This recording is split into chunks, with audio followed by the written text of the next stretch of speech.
Over the last year, with both the UK and US elections, people are becoming even more sceptical of how politicians target voters on social media. In London, Sam Jeffers is using technology to try and add more transparency to their targeting. So Who Targets Me is a Chrome extension for your browser that allows you to track who's targeting you with Facebook ads, particularly political ads. So it's a small piece of technology you install, and as you browse through your Facebook feed, it picks up the ads, categorises them into political ads or not political ads, categorises them by party, by candidate, that sort of stuff, and gives you back some information about essentially who's spending money to try and win your vote. You know, you see ads generally on the basis of essentially criteria chosen by advertisers. So, you know, it could be fit in an age group that they think is persuadable, you could be gender, it could be a particular location, it could be that you're already a member of the party or show some interest in the party previously.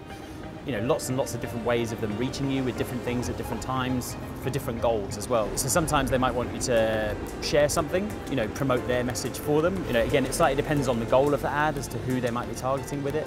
But generally speaking, you know, the ultimate goal is you're going to vote for them and/or you're going to persuade other people to do the same.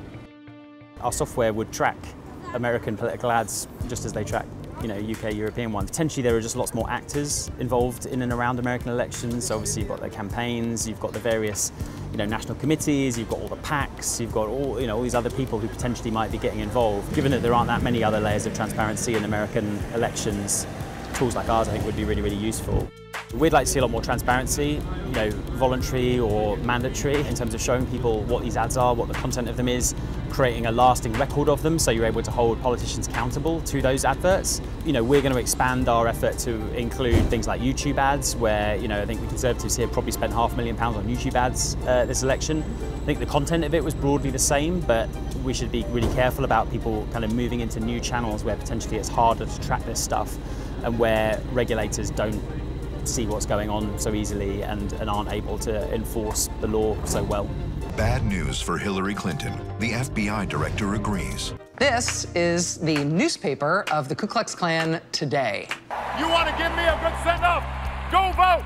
If people are using money to target your vote, you should have something of an understanding about why they're doing that. You know, if you're just watching someone on the news and they're trying to persuade you with an argument, I think we're all fairly savvy and understand, you know, the arguments being made and how they relate to our lives and all those sorts of things.